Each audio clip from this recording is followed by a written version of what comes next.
pagi saudaraku. Saya menyapa bagi saudaraku di Indonesia dari Sabang sampai Merauke, baik yang di kota maupun yang di desa, dan saudaraku di Malaysia. Senang kembali menjumpai saudara di pagi hari ini.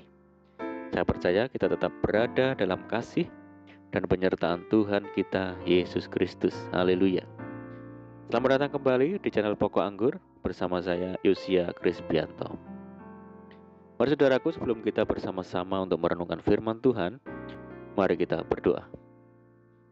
Bapa di surga, Bapa di dalam nama Tuhan Yesus, terima kasih buat penyertaan dan perlindungan Tuhan sepanjang malam di dalam istirahat kami. Dan pagi hari ini kami boleh bangun dengan kekuatan yang baru dan dari Tuhan. Tuhan, sebelum kami beraktivitas, kami rindu untuk merenungkan firman Tuhan. Terangi hati kami ya Tuhan, ajar kami mengerti dan memahami semua kehendak-Mu bagi kami. Terima kasih Tuhan, ini doa kami hanya di dalam nama Tuhan Yesus Kristus kami berdoa. Amin. Baik saudara, kita akan membaca di dalam Yohanes 14 ayat yang ke-18 bagian A. Aku tidak akan meninggalkan kamu sebagai yatim piatu. Saudara, Yesus tahu bahwa ia akan segera pergi ke surga. Maka ia merasa perlu memberikan wejangan terakhir kepada murid-muridnya. Dengan kepergiannya, para murid akan segera menghadapi suatu situasi yang sangat berbeda. Mereka yang biasa didampingi Yesus akan segera ditinggalkan. Hal itu pasti akan membuat mereka merasa sedih karena ditinggalkan. Namun saudara, Yesus berjanji kepada murid-muridnya bahwa ia akan meminta kepada Bapa untuk memberikan seorang penolong, yaitu Roh Kudus yang akan menyertai mereka selama-lamanya. Syarat yang diminta oleh Yesus adalah mereka harus mengasihi Dia dan menuruti segala perintah-Nya. Tuhan berkata, aku tidak akan meninggalkan kamu sebagai yatim piatu. Saya percaya tidak pernah ada orang yang mengharapkan menjadi yatim piatu, saudara. Apalagi ketika ia merasa masih memerlukan bimbingan orang tua mereka. Menjadi yatim piatu merupakan suatu peristiwa saat seseorang akan merasa takut karena ditinggal sendirian dan merasa tidak pasti pada apa yang akan terjadi di masa depan.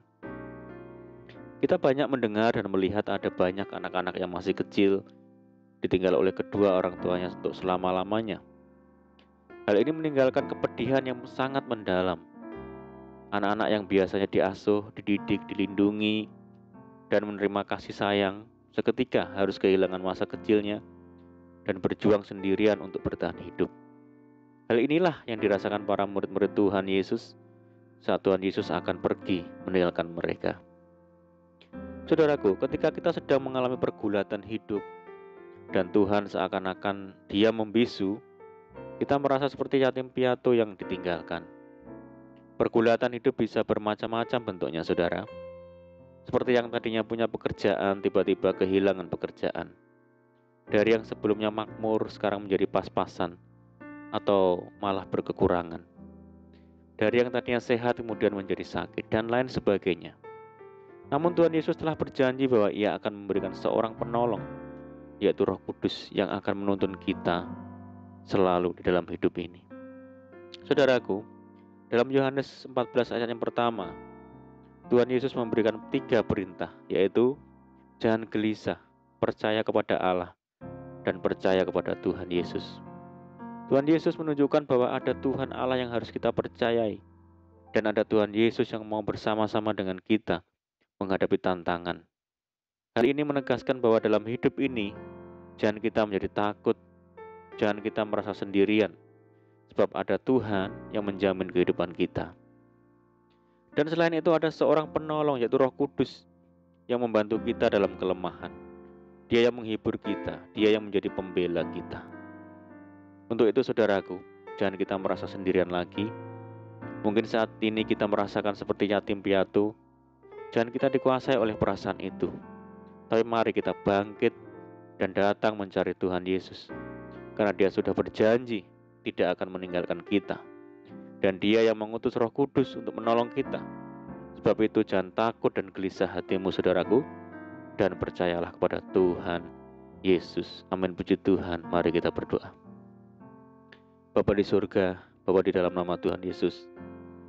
Terima kasih Tuhan, Tuhan yang tidak pernah meninggalkan kami, bahkan Tuhan tidak membiarkan kami seperti yatim piatu. Tuhan, saat ini kami mau percaya kepadamu sepenuhnya, sebab Tuhan yang menjamin kehidupan kami. Terima kasih Tuhan. Saat ini kami menyerahkan hidup kami hari ini ke dalam tangan-Mu ya Tuhan. Berkati kami hari ini, berkati segala usaha dan pekerjaan yang kami lakukan lewat tangan-tangan kami, dan jadikan kami hari ini berhasil dan beruntung, dan sertai kami hari ini dengan penyertaan Tuhan yang sempurna. Dan mohon petunjuk-Mu ya Tuhan, sehingga kami hidup sejalan dan selaras dengan segala kehendak Tuhan. Limpahi kami dengan sukacita dan damai sejahtera hari ini ya Tuhan, dan jauhkan kami dari segala malapetaka. Ini doa kami ya Tuhan. Kami percaya Tuhan mendengar seruan doa kami. Hanya di dalam nama Tuhan Yesus kami berdoa. Amin. Puji Tuhan saudaraku, kita sudah berdoa. Kita percaya penyertaan Tuhan selalu ada bagi kita hari ini. Mari kita tetap mengandalkan Tuhan Yesus dan tetap semangat di dalam Tuhan. Saya ucapkan selamat pagi, selamat menyongsong hari yang baru. Doa saya menyertai saudara semua. Tuhan Yesus memberkati. Haleluya.